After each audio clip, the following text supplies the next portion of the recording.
Fidèles auditeurs, chers téléspectateurs de Moto TV, la tam-tam de la communauté, nous sommes encore une fois ravis de vous savoir très nombreux à côté de vos postes téléviseurs pour écouter cette émission. Que pense la base? C'est une question. Qu'est-ce que les gens pensent d'une question cruciale au niveau national tout comme au niveau local et international? Et vous le savez, l'Angola a officiellement été mandaté pour conduire des consultations à vue, des dialogues inter-congolais et qui se veut exclusif. Une décision prise après une visite qu'a effectuée le 19 février 2026 à Luanda, sur invitation de son homologue Joao Lourenço, le président Félix Tshisekedi de la République démocratique du Congo. Et je rappelle que Joao Lourenço, il est le président en exercice de l'Union africaine. Que pensez-vous de cette mesure, c'est-à-dire la République démocratique du Congo? C'est vraiment l'Union africaine qui a mandaté le président congolais pour qu'il passe par les consultations de membres de l'Union sacrée, les acteurs politiques de l'Union sacrée, des opposants armés et non armés, mais également de la société civile. Alors, qu'est-ce que vous pensez de cette mesure diplomatique initiée par le chef de l'État Félix Antoine Tshisekedi? Et pour en parler, nous sommes dans ce studio avec Philémon Matoumo, il est porte-parole du BUREC Fédération Nord. Philémon Matoumo, merci d'avoir répondu à notre invitation. Bienvenue. Merci à vous également. Bonjour aux auditeurs qui nous suivent. Bonjour aux co-débatteurs. Nous remercions la Télémoto pour nous avoir conviés exactement à ce grand débat. Que pense la base? Nous sommes avec John Kameta. Il est président de la société civile noyau de la commune de Boulenguera. John Kameta, merci encore une fois de répondre à l'invitation et bienvenue. Merci, cher Gisley, pour l'invitation nous réservée. Je salue mon co-débatteur d'Afas avec qui nous serons dans ce studio. Également, je salue tous les téléspectateurs qui sont déjà scotchés à cette bonne fréquence. Nous serons dans ce studio avec Kaye Soubaba, il est coordinateur provincial des Assemblées pour la République de Moïse Katumbi. Je suis Ghislain Hanki Mouleki à la présentation de cette émission. Le débat, à tout de suite.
Merci, chers téléspectateurs. Je venais de l'annoncer à l'entame de cette émission.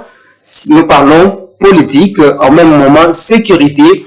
Nous savons quand même que le président de la République a fait beaucoup de tours au niveau de l'Angola pour essayer de discuter situation sécuritaire dans la partie orientale de la République démocratique du Congo. Et heureusement, l'Union africaine a mandaté l'Angola pour essayer de faire des consultations avec la classe politique congolaise, notamment les membres, les acteurs politiques de l'Union sacrée de la nation, les opposants, il y a ceux-là qui ajoutent les opposants armés et non armés, mais également la société civile. Et pour en parler, je le dis, nous sommes avec Philémon Matoumo, il est cadre du BUREC au Grand Nord Kivu. Philémon Matoumo, qu'est-ce que vous pensez de cette initiative de l'Union africaine à travers la demande du président de la République, Félix-Antoine Tshisekedi. Bien, merci pour cette parole nous accordée. Et ici, nous saluons les téléspectateurs partout où ils sont en train de nous suivre. Et comme nous l'avons toujours dit, et vous le savez, la démocratie a ses principes. Et parmi lesquels, on a toujours dit que la démocratie, c'est aussi le dialogue. Le dialogue, savoir aussi écouter le point de vue de l'autre.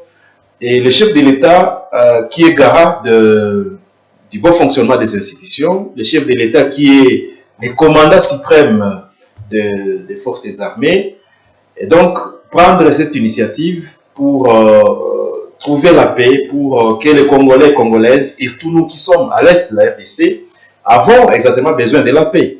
Et cette initiative du chef de l'État, vous le savez, c'est depuis longtemps qu'il avait entamé ces démarches, non seulement en Afrique, mais aussi en dehors de l'Afrique, où on a abouti à pas mal de solutions, pas mal de voies de sortie, et que aujourd'hui, le chef de l'État, lui qui a dit exactement que nous allons dialoguer, mais pas de n'importe quelle manière, parce que nous savons, en RDC, c'est devenu presque comme une habitude, où on veut dialoguer, parce que demain, on veut aboutir à des postes ministériels, à des mandataires publics, et d'autres pour échapper à la justice même.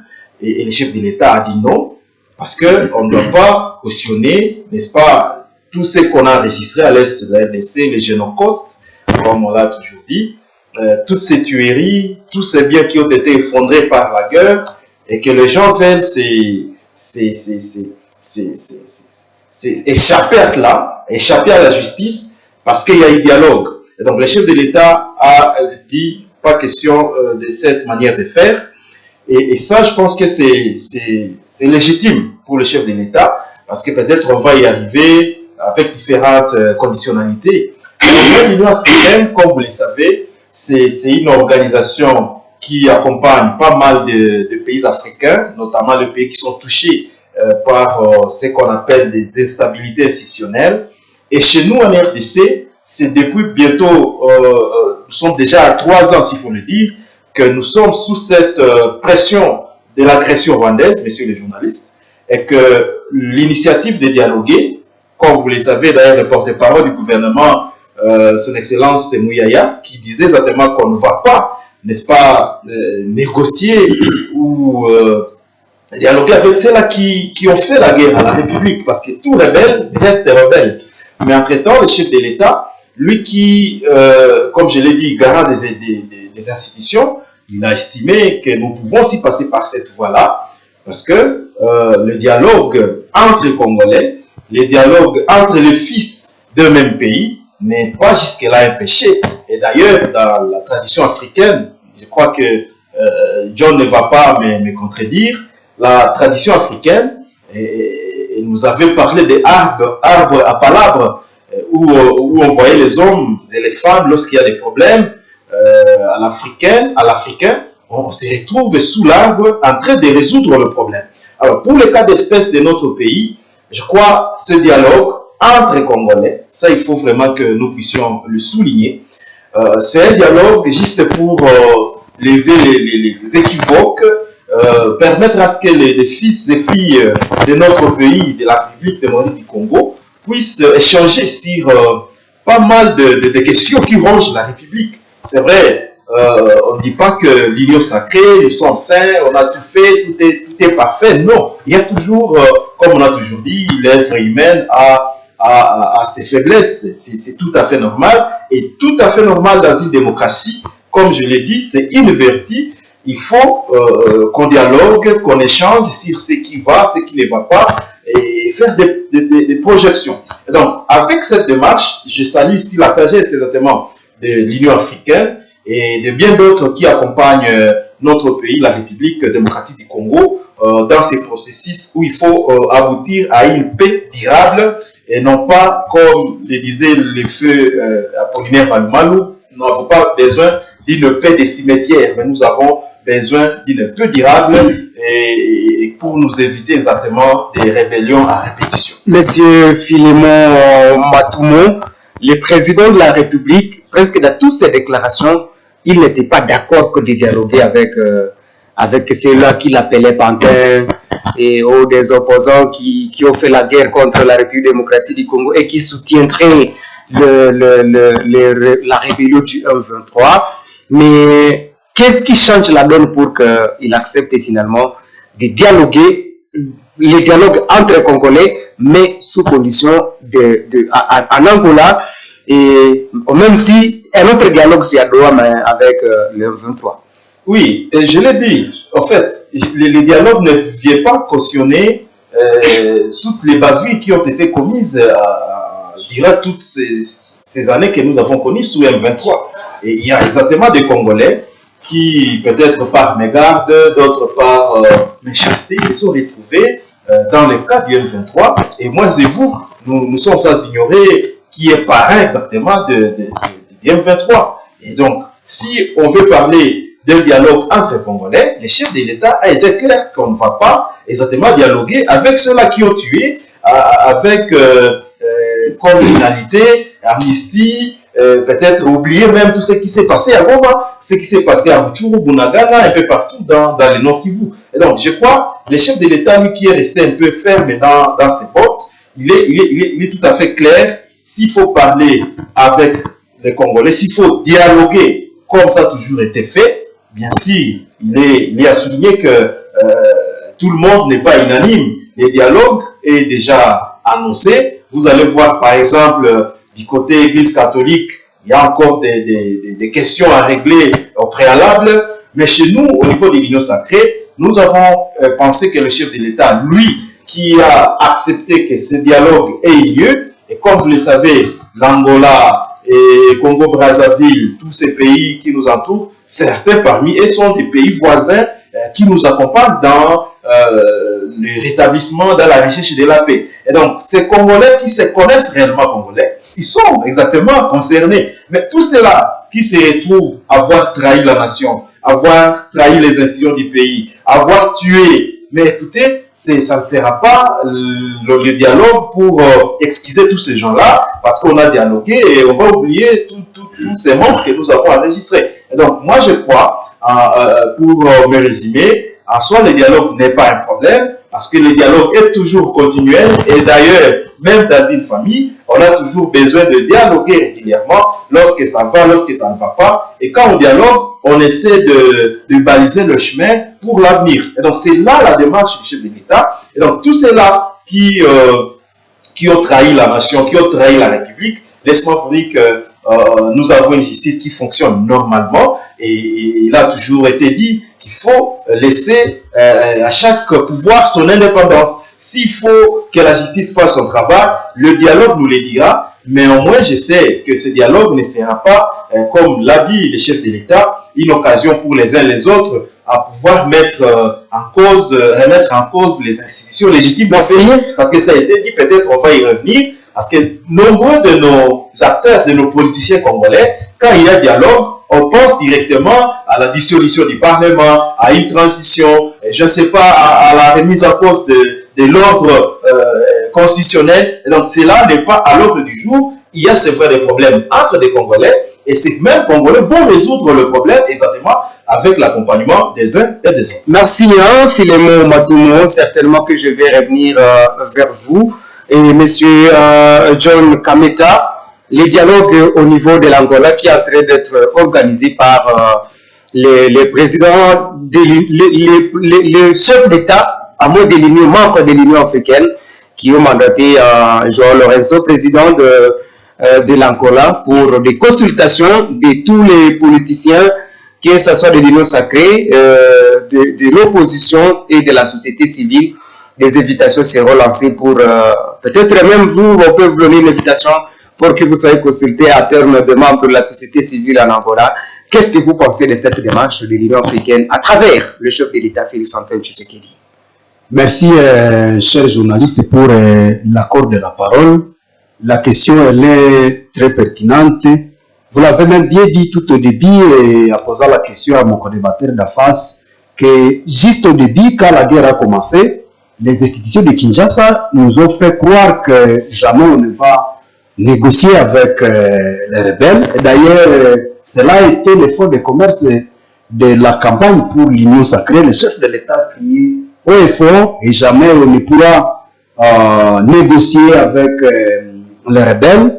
Vous savez, le rôle de l'armée, c'est de faire pression, c'est de faire la répression contre les agresseurs de la République. C'est que si nous allons arriver à la table de dialogue, on va se mettre autour d'une table pour essayer d'échanger, ce qu'il faut avouer que les pouvoirs de Kinshasa, le pouvoir de l'Union sacrée, c'est-à-dire le pouvoir de Félix Tshisekedi qui est le président, quelque part, a montré les limites. Parce que, par exemple, s'il faut prendre les entités qui sont sous occupation des rebelles, on prend par exemple Bunagana, voici 4 ans que les rebelles sont à Bunagana, on prend Goma, voici une année que les rebelles sont là-bas, on prend par exemple Kipese qui est à quelques kilomètres de Butembo, les rebelles sont toujours là-bas, presque à toute quiétude. Et donc, je suis de ceux qui pensent que le chef de l'État ou le pouvoir de Kinshasa a trouvé que les armées à elles seules ne vont pas terminer la guerre, mais au même moment, on parle de dialogue aussi au même moment, on semble poser beaucoup de conditions, parce que il y a par exemple la logique de la CENGO et de l'ECC, donc le format même de ces dialogues, est-ce que c'est le même format avec celui de l'envoyé de l'Union africaine? Donc voilà autant de questions, parce que il ne faudrait pas que certains opposants puissent se trouver peut-être être écartés de cette activité purement politique qui rentre dans le cadre de la recherche de la paix, surtout à l'est de la République démocratique du Congo. Nous, on pense que les chefs de l'État seraient ouverts pour accueillir tout le monde, écouter les avis de tous les opposants.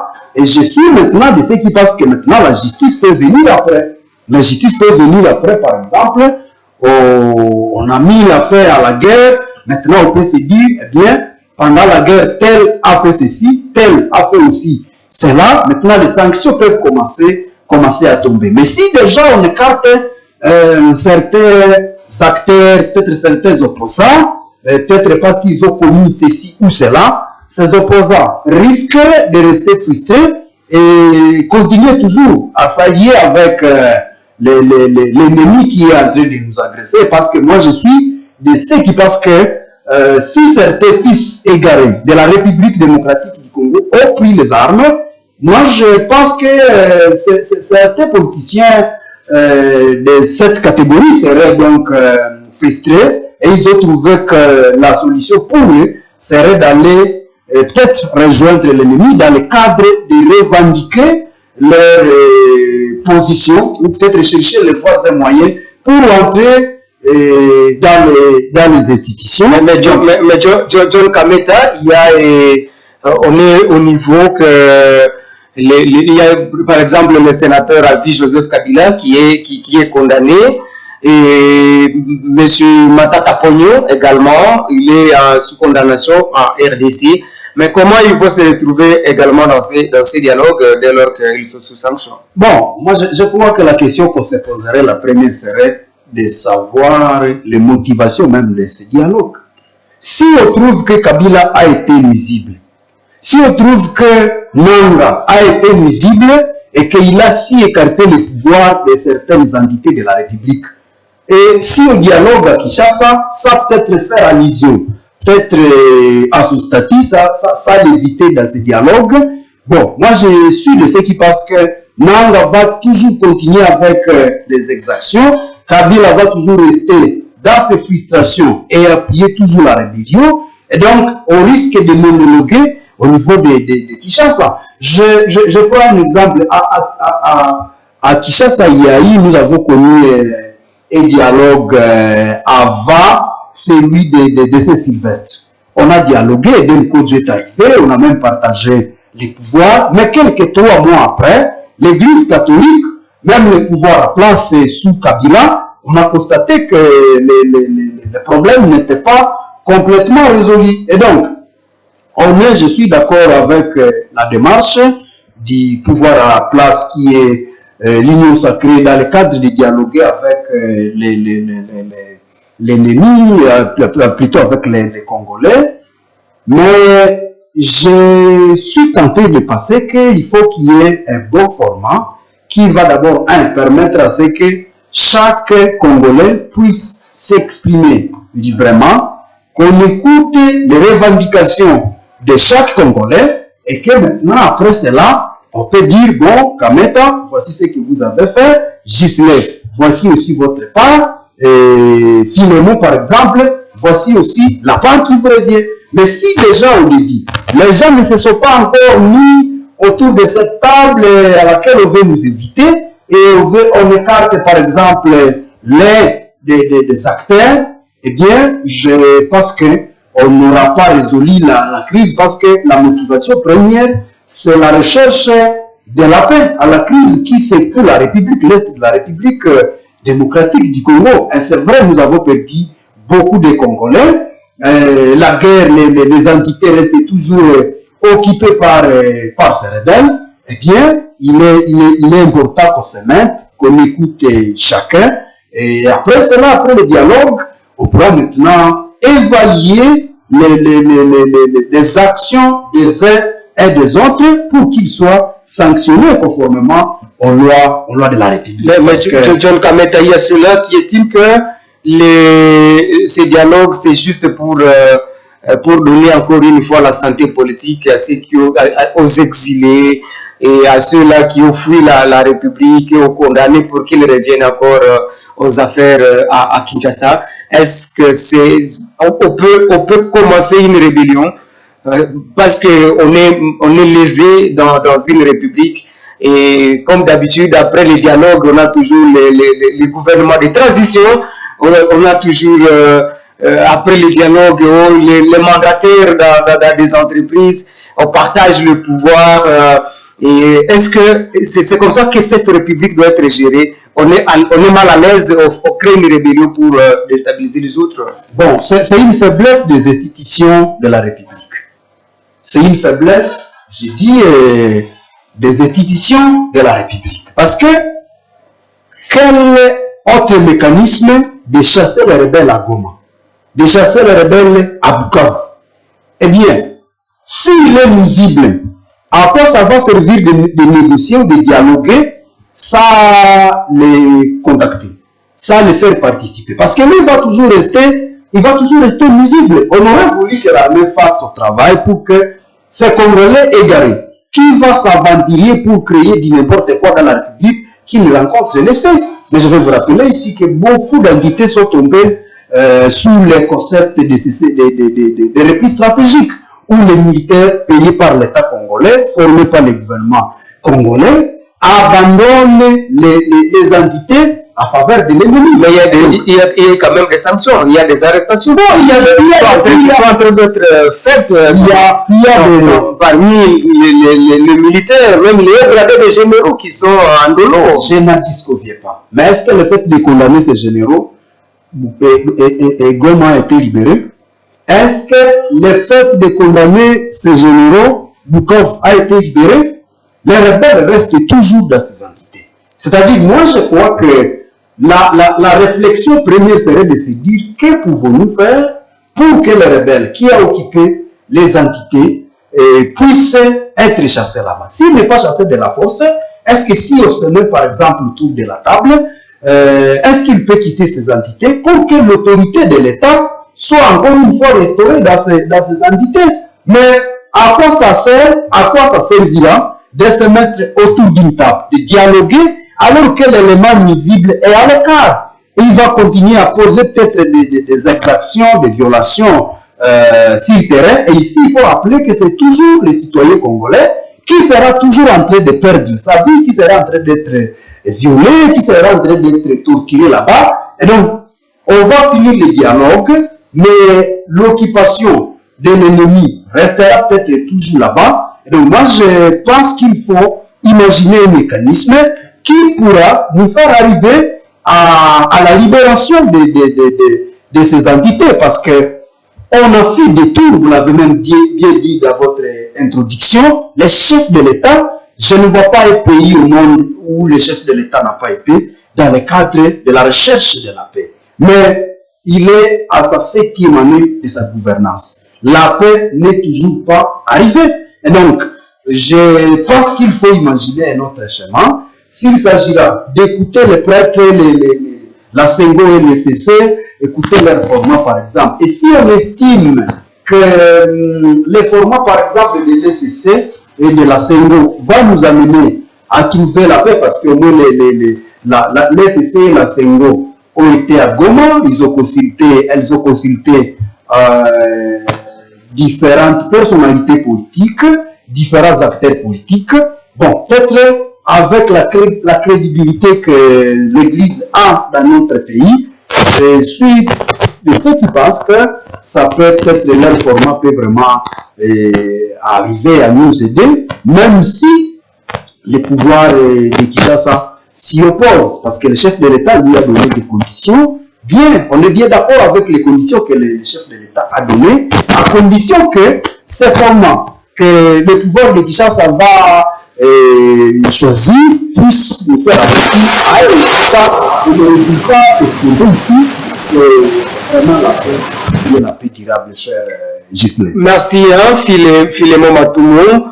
Finalement, certains opposants ne sont pas d'accord jusque-là. Du dialogue en Angola, ils sont pour ces luttes organisées par la CNDO et l'ECC, parce qu'ils sont une contradiction au moment qui a tout demandé le dialogue, et puis vous refusez la pour organiser ce dialogue-là. Finalement, quelle est l'idée? Parce que un camp qui campe pour l'Angola et l'autre pour le dialogue intercongolais organisé en RDC par la parole.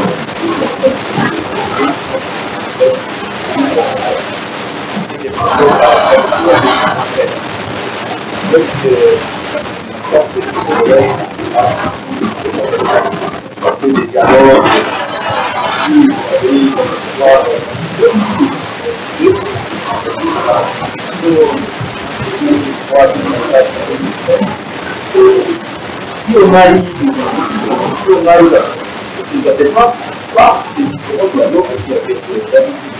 et pour la plupart de ces dialogues, c'était exactement d'ailleurs pour notre frontière. C'est la dénomination internationale pour vous dire que lorsqu'il y a dialogue, lorsqu'il y a négociation, il faut toujours un terrain neutre où chacun va se retrouver en sécurité.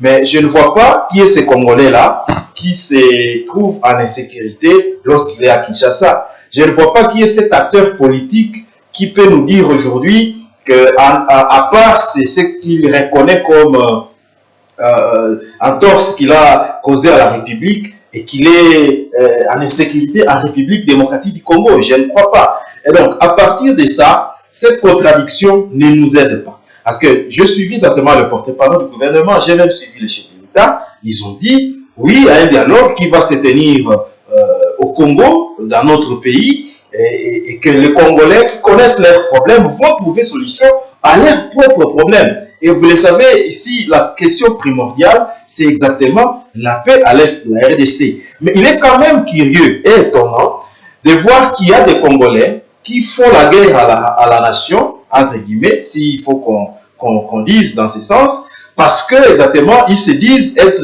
lésés. Parce que nos textes, notre constitution, différentes dispositions ont déjà réglé ces différentes questions. Parce que lorsqu'il y a un régime qui est en place, qui dirige, et que vous estimez qu'il n'est pas en train de faire comme vous le vouliez ou comme veut le peuple, mais le mandat est là. Et une fois le mandat est fini, il y a toujours élection. Et c'est dans cette élection où on profite, s'il faut changer, messieurs les journalistes et les animateurs des institutions, ça s'est fait à travers, n'est-ce pas, les élections. Mais s'il faut dialoguer et qu'il y a des problèmes, et d'ailleurs l'opposition congolaise qui, je regrette son absence dans ces studios, on allait nous dire réellement qu'est-ce que cette opposition reproche du pouvoir. Parce que nous avons vu des acteurs politiques, certains qui étaient dans certains partis aujourd'hui à l'opposition, qui se sont retrouvés du côté M23.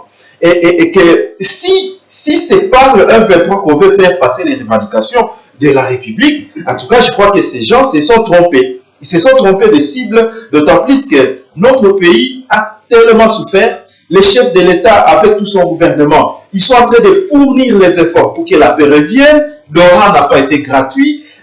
Washington n'est pas gratuit. On a eu pas mal de résolutions parce qu'on veut avoir la paix. Je crois que toutes ces démarches ne doivent pas tomber en moule. Et s'il y a contradiction, d'autres qui veulent un dialogue en dehors de la RDC et d'autres qui veulent exactement le dialogue dans notre pays, je crois que cela ne doit pas constituer un problème. J'ai suivi mon ami John ici qui a parlé des revendications des Congolais. Il a parlé que si on organisait un dialogue sans intégrer les uns les autres, par exemple, il a fait allusion à Matata Ponyo et les autres, qu'on va aller monologuer. Non.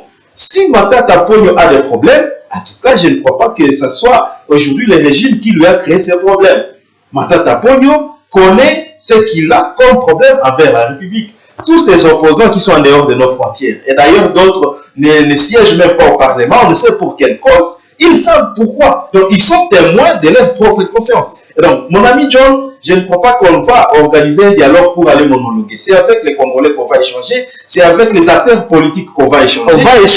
On va échanger autour de quoi, finalement? Quelles sont les matières à traiter? Écoutez, je vous avais parlé ici des pré-consultations. Ce qui est en train d'être fait. Parce que quand on fait des pré-consultations, on veut comprendre d'abord les points de vue des uns des autres. Ce n'est pas un dialogue tout à fait, mais c'est juste comprendre ce que pensent les autres. Parce que vous avez vu, par exemple, la CENCO, elle qui avait, avec l'ECC, ils avaient eu le temps de sillonner pas mal de coins de la République et même en dehors de nos frontières pour essayer de ramener les Congolais autour d'une table. Et ça a été fait. Et ça, il faut saluer, bien que jusqu'à aujourd'hui, on ne sait pas comment ça évolue. Mais au moins, lorsque le gouvernement estime et en mettant en contribution l'Union africaine, c'est exactement, je l'ai dit ici, premièrement, la paix à l'est de la République démocratique du Congo. Deuxièmement, ce sont des questions de développement de notre pays. Parce qu'on ne peut pas développer la RDC sous les coups de balles. On ne peut pas développer notre pays avec des rébellions, des groupes négatifs créés par les uns les autres. Et donc, les gens doivent se mettre exactement autour d'une table, dialoguer, se dire de vérité en face. S'il y a de ce qu'on reproche, par exemple, au régime, on le dit. Et au régime à pouvoir, n'est-ce pas, prendre des dispositions. Mais aussi à l'opposition. Parce que si on estime être opposant républicain, comme le veut notre constitution, normalement, et selon les théories que nous avons apprises, un opposant, normalement, il est là comme un feu rouge au pouvoir. Parce que lorsqu'on est au pouvoir, on a des promesses, on a des programmes, on a des projets qu'on a pu dire à la population. Et l'opposition a pour rôle à pouvoir rappeler, à pouvoir jouer au feu rouge lorsqu'il y a des bombardements. Et c'est dans tout ça que le chef de l'État voulait exactement écouter les Congolais, mais sous condition que cela ne puisse pas remettre en cause les institutions de notre pays. Parce que lorsqu'on va vous dire, on va organiser une transition, c'est bien bon d'organiser une transition, mais qui est perdant, qui est gagnant dans cette transition? Mon ami John a parlé que nous sommes maintenant à 7 ans de notre mandat, c'est-à-dire le premier mandat qui est déjà fini et le deuxième qui est en cours. Et si on allait en transition, qui sera perdant, qui sera gagnant? Et si on remettait en cause les institutions, par exemple le Parlement, le Sénat, je ne sais pas, les gouverneurs, ça c'est ramener notre pays des années en arrière. Alors que nous voulons avancer, nous voulons aller de l'avant. Et c'est pourquoi le chef de l'État, lui qui est toujours resté bras ouverts, il est toujours resté attentif et écoute les Congolais. Il a ouvert ses mains, il est allé voir nos amis de l'Union africaine, parce que ce sont ses homologues chefs d'État qui, exactement, sous la conduite de Lorenzo, qui est le président angolais. Ici, comme je vous ai dit, ce sont des pays diplomatiquement on parle des pays amis, des pays qui nous accompagnent, et voyant qu'il y a des divergences, des incompréhensions entre les Congolais, des petits problèmes qui peuvent être résolus, en tout cas, il a été sage du côté chef de l'État et de toute l'Union sacrée à pouvoir rappeler les Congolais autour d'une table. Attention, le chef de l'État a dit, on ne va pas accepter autour de cette table les gens qui ont versé du sang, les gens qui ont tué les Congolais, les gens qui ont trahi la nation. Parce que c'est là qui ont trahi la nation, c'est là qui ont tué les Congolais et Congolaises. Laisse-moi vous dire que leur place n'est pas dans le fauteuil, n'est pas dans le ministère, mais leur place est devant la justice. Monsieur... Pour que cette justice puisse, n'est-ce pas, départager les uns et les autres. Monsieur Philémon Matoumo, s'il faut que la question principale soit la sécurité qu'on va traiter pendant les dialogues intercongolais, est-ce que en Angola, par exemple, on pourrait aussi éviter Paul Kagame, parce que lui, il a quand même accepté que ses troupes sont sur le sol congolais. Et il a un problème seulement avec la RDC qui concerne le FDLR et qui sont présents ainsi que avec l'idéologie génocidaire. Et chaque fois que ce FDLR pointe du doigt le Rwanda en disant nous venons vous faire encore ce que nous avions fait dans le passé. Mais voilà, on dit que nous sommes à RDC pour chercher des minerais. On prétend que c'est la cause de notre conflit avec la RDC. On affirme aussi que nous sommes un petit pays et que nous voulons aller à RDC pour prendre des territoires et étendre notre république, la république du Rwanda.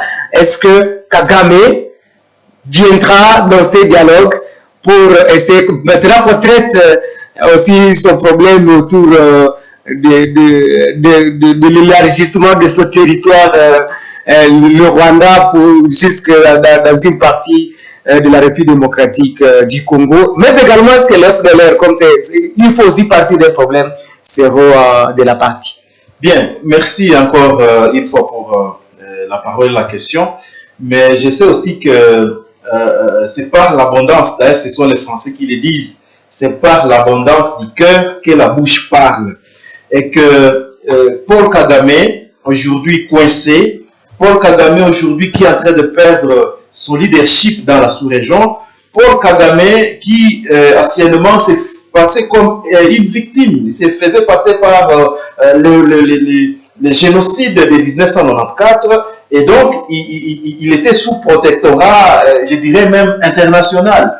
Mais finalement tout le monde a compris que tout ce que Paul Kagame faisait, c'était des faux fiants, parce qu'exactement, vous venez de le dire, lorsqu'il parle où il veut justifier sa présence sur le sol congolais, c'est par la traque des FDLR, et que tout le monde a compris qu'il ne s'agit pas des FDLR, mais qu'il s'agit exactement de cette politique expansionniste du Rwanda, ça c'est sans ignorer, mais aussi cette politique à pouvoir exploiter illégalement nos minéraux.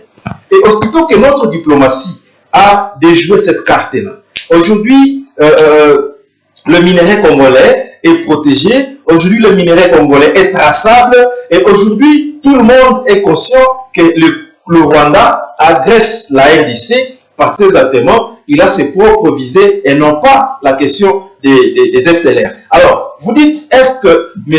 Paul Kagame pouvait ou pourra être consulté ou participer ou invité, je ne sais pas. Laisse-moi vous dire que d'abord, les termes de référence sont clairs. C'est un dialogue entre les Congolais. Bien sûr, le problème entre les Congolais, entre nous Congolais, et ça peuvent constituer des problèmes d'ordre organisationnel, institutionnel, sociétal, mais entre nous et le Rwanda et les autres pays qui nous agressent, c'est exactement le problème de notre sous-sol. Alors, lorsque on trouve le Rwanda avec ses alibis, avec ses stratagèmes, ça il faut le dire, parce que imaginez, et moi-même je n'ai pas encore compris comment Nanga est à Paris dans l'aventure du M23 et dans le souci à pouvoir congoliser la rébellion du M23. Mais finalement, cette stratégie n'a pas tenu. C'est vrai, il y a des Congolais qui sont dans la rébellion du M23 parce qu'exactement, ils savent pourquoi ils sont là. Et le chef de l'État qui, lui, veut que le Congolais, celui qui se reconnaît Congolais, puisse venir. Parce que la table est ouverte à tout le monde. Que vous soyez de l'opposition, que vous soyez de la société civile, vous êtes le bienvenu. Où on va discuter des questions de notre pays. Qu'est-ce qui ne va pas? Qu'est-ce qui nous divise? Qu'est-ce qui nous déchire? Pourquoi il y a toujours la guerre à l'Est?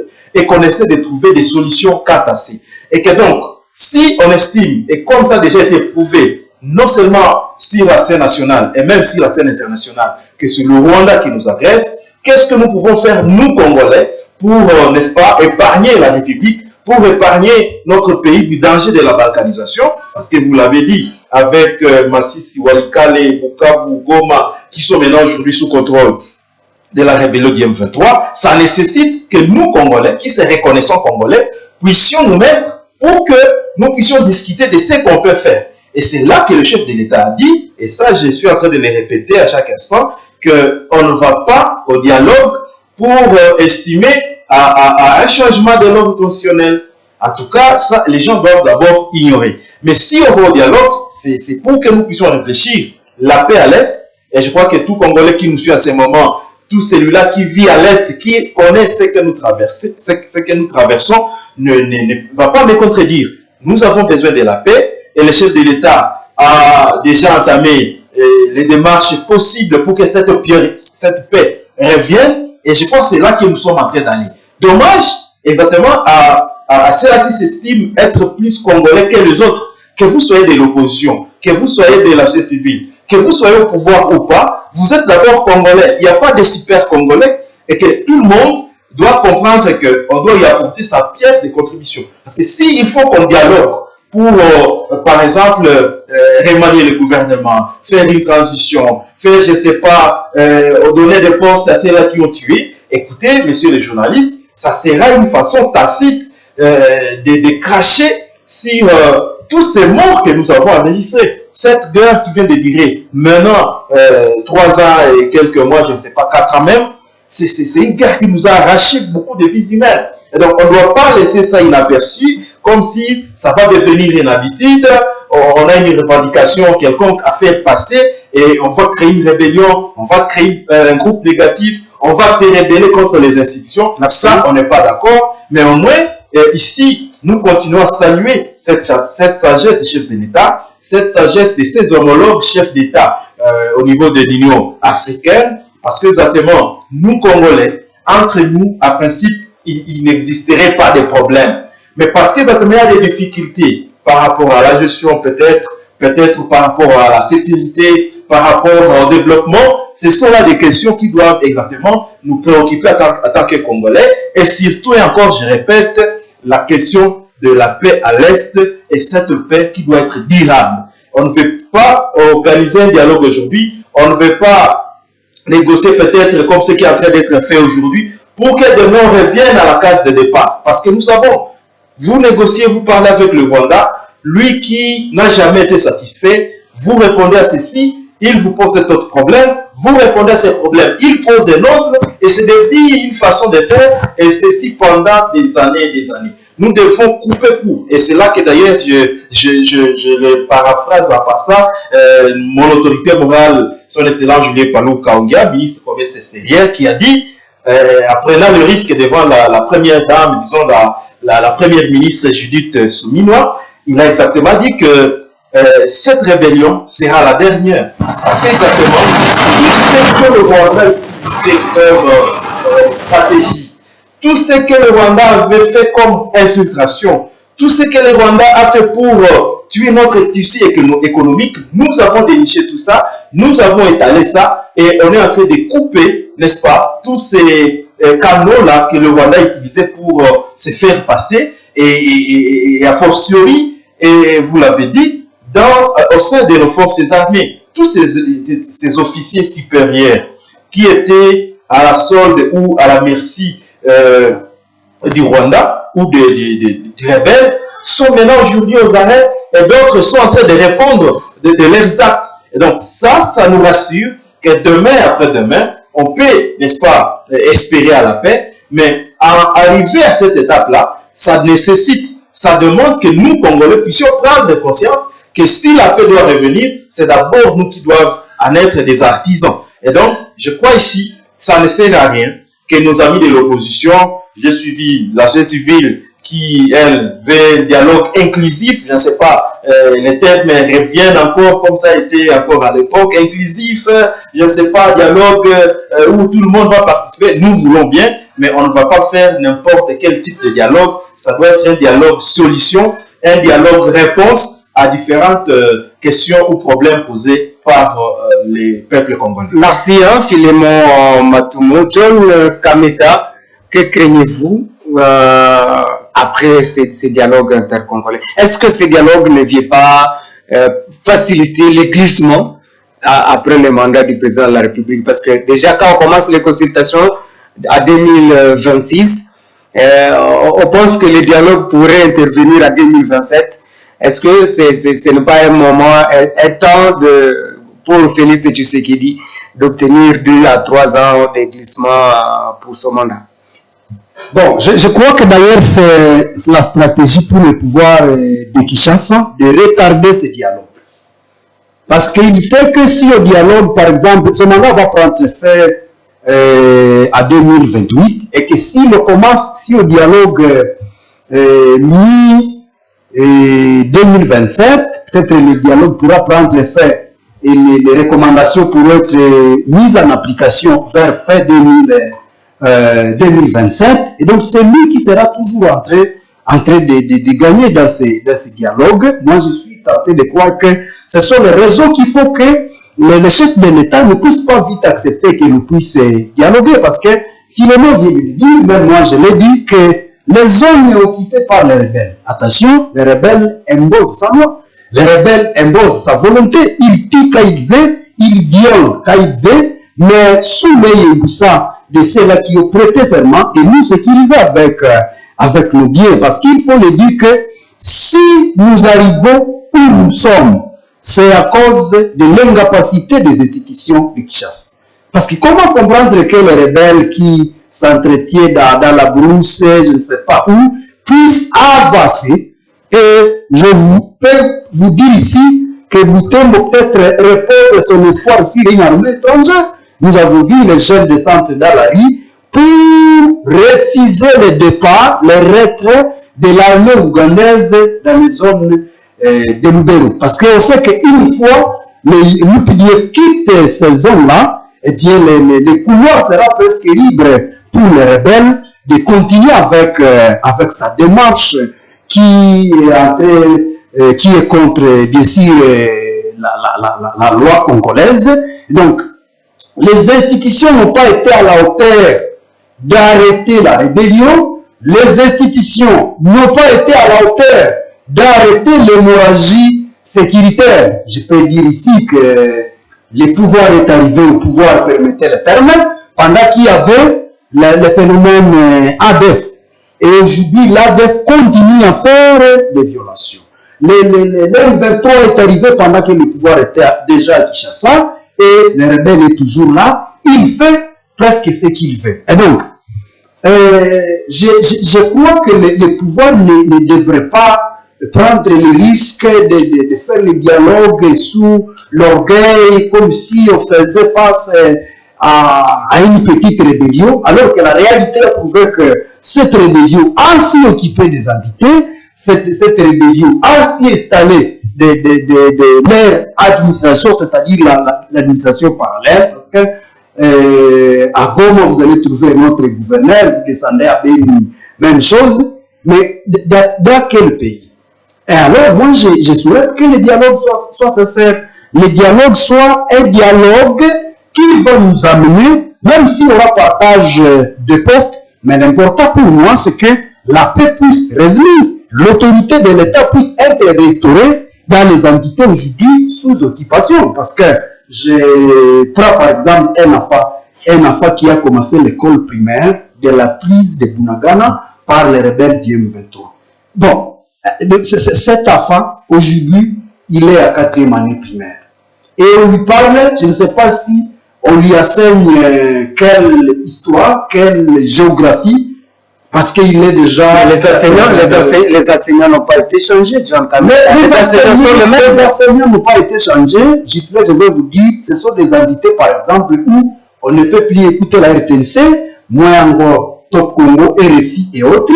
Donc, les habitants de ces entités sont imposés à la volonté donc du rebelle, de la rébellion. Et donc, je me dis qu'il faut que l'on organise un dialogue qui va permettre à ce que l'on épuise donc la question de l'insécurité, la question de l'occupation. À quoi ça va servir d'aller dialoguer et que les rebelles restent par exemple dans ces entités? Ça servira à quoi? Je crois que ça ne servira à rien parce que l'objectif principal de ce dialogue, c'est de voir dans quelle mesure on va trouver une solution au problème qui ronge l'Est de la République et principalement ici la question des rebelles du M23. Et donc, alors, allons dialoguer avec une certitude sans écarter personne. Il a parlé des endroits où on peut négocier. Vous savez pourquoi certains opposants, certains acteurs refusent d'aller à Kinshasa? Parce qu'ils risquent d'arriver là-bas et être accueillis par le pouvoir. C'est pourquoi ils ont dit il faut qu'on cherche un endroit stratégiquement neutre où chacun va bien s'exprimer, chacun va donner ses idées, ses réflexions, ses propositions dans un endroit où il sera peut-être protégé. Il y a certains opposants qui estiment qu'une fois, par exemple, ils sont à Kinshasa, ils seront arrêtés. Ils s'estiment être des exilés. Je prends par exemple ici Moïse Katumbi. J'écoute parfois les membres de ce parti qui disent attention, les pouvoirs de Kinshasa, une fois ils tombent sur Katumbi, en tout cas ça sera... Mais quel a été le péché de Moïse Katumbi dans cette République pour qu'il quitte? Je ne suis pas de l'Assemblée pour la République, mais au moins j'ai dit ce que j'attends. Il y a par exemple notre vieux, les députés nationaux Antipas Mbusa Nyamoussi. Je doute qu'il arrive aisément à Kinshasa. Et pourtant, c'est un élément incontournable dans la question sécuritaire parce qu'il a au moins un jour géré une partie de la République sous la rébellion du RCD KML. Donc, c'est un acteur non négligeable dans la province de Kivu quand on va négocier, quand on va dialoguer. Et donc, le pouvoir de Kinshasa doit faire de sorte que l'offense et dialogue cessent.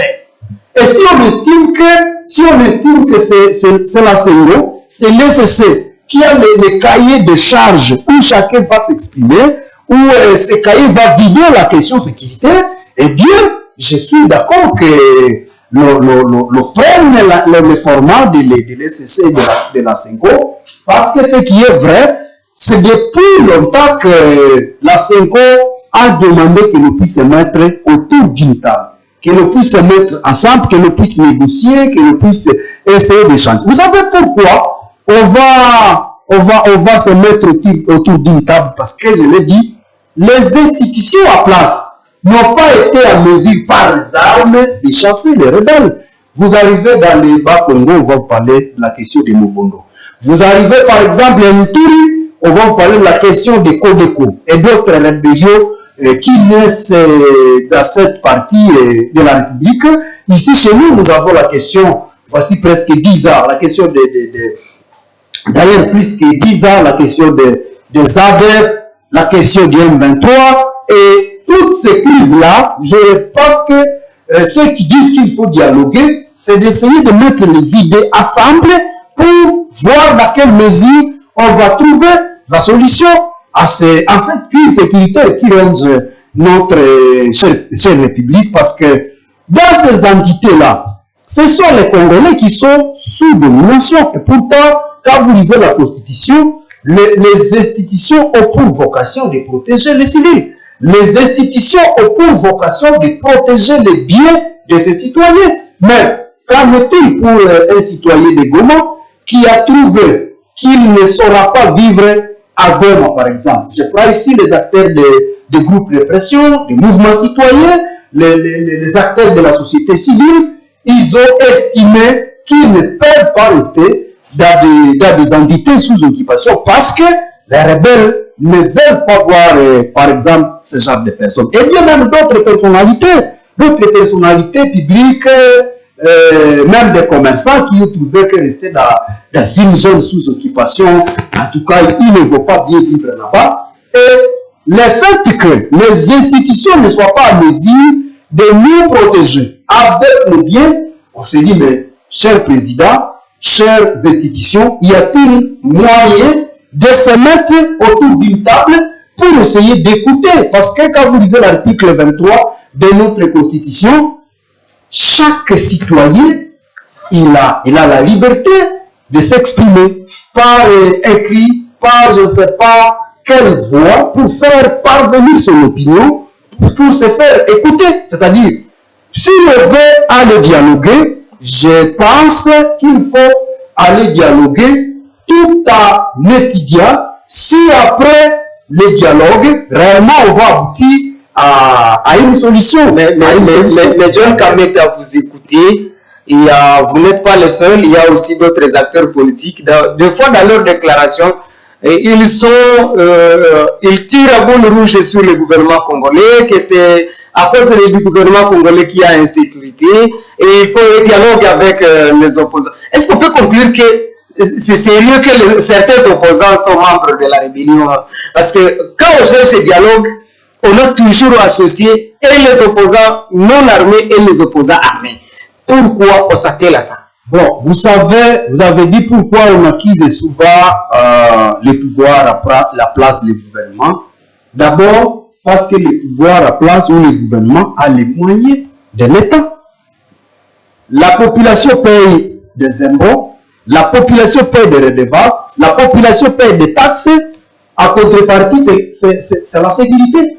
La contrepartie devrait être la sécurité. C'est-à-dire, la personne à qui on a donné des moyens, cette personne devrait utiliser ces moyens pour nous sécuriser. C'est seulement ça. Il y a une compétence. Bon, on a disponibilisé tous les moyens, mais peut-être vous pouvez nous dire, bon, la population dans toute la République n'a pas payé des impôts, n'a pas payé des taxes, on ne sait plus se ravitailler à terme, par exemple, des munitions, on ne sait plus payer les militaires qui sont au front, mais tous les moyens sont disponibles. Il revient maintenant au pouvoir à place de mettre sa politique sécuritaire pour bouter hors d'état de nuit. Vous avez posé la question de savoir. Vous dites non, il y a des opposants apparemment qui seraient à connivence avec l'ennemi, avec les rebelles. Ça, on ne disconfie pas, parce que Kabila, c'est un opposant, c'est un président qui a fini son mandat, mais il a été trouvé à Goma, organiser ses consultations là-bas. Mais cela ne veut pas dire qu'on va donner raison au pouvoir à place. Parce que le pouvoir à place a tous les moyens, à l'armée, à la police, à l'argent, à la politique publique pour bouter hors d'état de nuit. Et la réponse à cela, c'est que la République, les institutions devraient étouffer dans l'air toutes les aventures de ces Congolais-là égarés, parce que je ne peux pas ici, moi aussi, soutenir quelqu'un qui a échoué aux élections, aller rejoindre la rébellion contre ses propres frères, contre ses propres sœurs. Nous devons être des citoyens qui ne doivent pas encourager du n'importe quoi, parce que quelqu'un, peut-être, on a volé ce pouvoir, ou peut-être il ne s'est pas retrouvé à la table, on est en train de partager les gâteaux. On ne peut pas lui permettre d'aller prendre les armes et lui donner raison. Non, ça c'est contre la citoyenneté responsable. Mais l'erreur revient à l'État congolais, parce que l'État congolais n'a pas été en mesure d'arrêter ces Congolais-là égarés. Pourquoi il y a l'autorité de l'État? On parle de l'autorité de l'État, ce n'est pas que les policiers vont se placer à chaque porte de chaque citoyen. Mais c'est quand même, je suis dans ma chambre seul comme John Kameta, je me dis, et si je tente de violer, il y a la loi à côté de moi, une fois je m'aventure, et l'État va se décharger contre moi. Et cela m'impose une discipline. C'est ça ce qu'on appelle l'autorité de l'État. C'est-à-dire, avant d'agir, il faut que je réfléchisse à la rigueur de la loi, à la rigueur de l'État. Mais quand quelqu'un peut prendre les armes, je vais citer Gislain, quand quelqu'un peut prendre les armes, il tire, il avance, il n'est pas arrêté par ceux-là qui doivent l'arrêter, eh bien, on va dire que les institutions ou c'est lui à qui on a donné cette responsabilité d'arrêter ce genre d'hémorragie n'a pas été à la hauteur, il n'a pas été à mesure. Merci John Kameta. Il est temps pour moi de passer la parole à Philémon Matoumou pour sa conclusion. Bien, merci pour une fois encore la parole. Et je vais d'abord dire à mon ami John à pouvoir s'apaiser. La République démocratique du Congo n'est pas seulement Kinshasa. La République démocratique du Congo, c'est aussi Beni, c'est aussi Kisangani, c'est aussi Matadi. Et donc, s'il y a des acteurs politiques congolais qui estiment qu'ils ne veulent pas le Kinshasa pour que ce soit les lieux de dialogue, on peut même aller, n'est-ce pas, dans le fin fond, dans nos villages ici, où les gens peuvent discuter des questions de la nation et entre nous Congolais.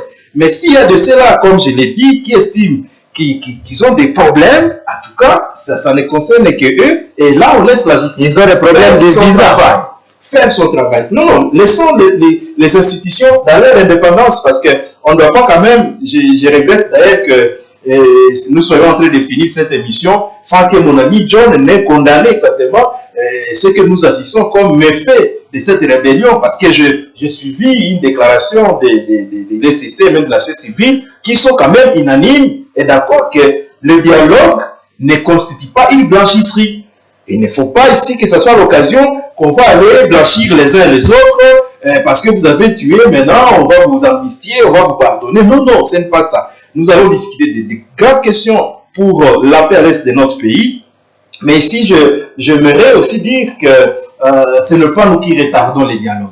Ce n'est pas l'Union sacrée, ce n'est pas le chef de l'État, parce que John qui estimait que nous voulons retarder le dialogue parce que nous voulons aboutir à un glissement, c'est loin de nous. Nous pensons que le dialogue qui est une vertu en démocratie, et là je veux citer, ça doit constituer un profit, un gain pour le peuple congolais. C'est depuis longtemps, s'il faut aller même depuis l'indépendance de notre pays jusqu'au jour d'aujourd'hui, nous sommes toujours dans les dialogues parce que c'est une culture africaine. Et donc, quand de plaise à ceux-là qui ne sont pas d'accord, parce que nous le saurons demain après-demain, et d'ailleurs, certains, leurs propos nous prouvent de qui ou de quel cas ils appartiennent. Merci. Mais aujourd'hui, tout Congolais est pris de paix. Tout Congolais qui veut voir la paix, le développement, la question de l'Est, trouver des solutions, ces dialogues, il doit les soutenir pour que demain, après-demain, puissions voir nos fils, nos filles, nos enfants grandir dans un pays, dans une région qui est stable, qui a une paix durable. Merci Philémon Matoumou. John Kameta, conclusion à 2 minutes. Je vais appeler Philémon à